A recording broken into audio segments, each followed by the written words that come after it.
की लगातार मॉनिटरिंग हो रही थी और हम आपको इस एनकाउंटर की कुछ इनसाइड स्टोरी भी आज बताना चाहते हैं। पिछले 3 दिन से सुरक्षा एजेंसियां रियाज नायकू का पता लगाने में जुटी थी। इसी बीच ये जानकारी मिली कि वो बेगपुरा के अपने गांव में अपनी मां से मिलने के लिए आ सकता है। ये उसका पुश्तैनी गांव है। कल शाम को नायकू की लोकेशन के बारे में सुरक्षा एजेंसियों को पता चला कि वो अपने गांव में मौजूद है। इसके बाद सैनिकों ने उस पूरे इलाके को घेर लिया।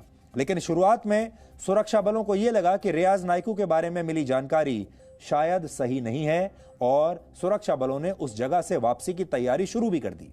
लेकिन उसी वक्त सुरक्षा बलों के मुखबिर, जिसे सेना की भाषा में कैट कहा जाता है, मुखबिर ने पुख्ता तौर पर यह बता दिया कि नायकू गांव में ही मौजूद है और इसके बाद हमारी सेना ने फिर से ऑपरेशन शुरू किया। इसके बाद सुरक्षा बलों ने इस गांव को घेर लिया। यह करीब 1 से 1.5 किलोमीटर का इलाका था जिसमें ऑपरेशन से पहले गांव के घर खाली करवाए गए और वहां रहने वाले लोगों को सुरक्षित बाहर निकाला गया।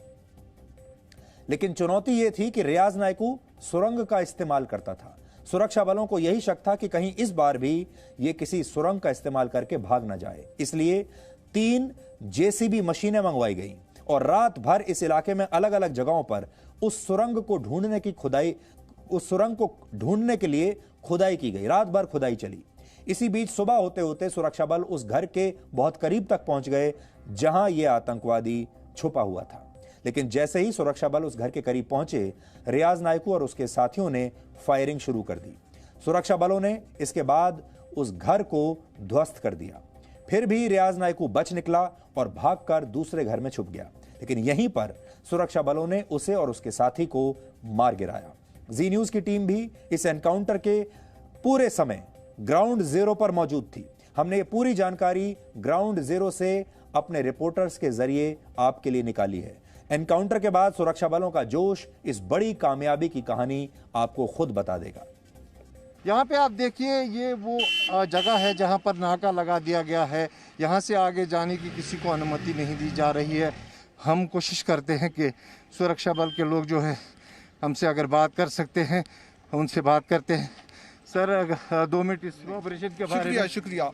पूरा ताउन रहा लोगों का, हर चीज़ें बढ़िया रही। रियाज नायकू का मारना कितना बड़ी सफलता है। नहीं, देखिए क्या है कि हमारे पीआरओ होते हैं, वो पूरा देंगे आपको। फिर भी एक शब्द, मतलब इतना बड़ा सक्सेसफुल ऑपरेशन आपने किया है आज। चीज़ें सर, लोगों का कैसा वहाँ पे तालमेल रहा? हर चीज़ें लोगों के ताउन से ही हम लोग अमल लाने की कोशिश कर रहे हैं। लोगों के बगैर ताउन क्या मुमकिन नहीं है। आपको लगता है ये इसके बाद से मिलिटेंसी की बैकबोन टूट गई है कश्मीर? ऐसा तो हम अभी आपको जवाब हम नहीं दे सकते, क्योंकि इन चीज़ों की लिए हमारे ऑफिसर्स ऑथराइज्ड हैं। हम लोग इसके लिए नहीं हैं ऑथराइज्ड बोलने के लिए। शुक्रिया। आप देखिए, ऑपरेशन के बारे में ये कुछ भी बोलने के लिए तैयार नहीं है, लेकिन इतना ज़रूर है कि कहते हैं कि यहाँ पर अमन लाने के लिए ये सब काम जो है किए जा रहे हैं। रियाज नायकू के मारे जाने से जो है हिजबुल मुजाहिदीन मिलिटेंट संगठन को एक बहुत बड़ा धक्का लगा है, क्योंकि वो सारी जो बागडोर है हिजबुल मुजाहिदीन की कश्मीर घाटी में संभालता था। कैमरा पर्सन इरफान मंजूर के साथ खालिद हुसैन, जी मीडिया, अवंतीपोरा।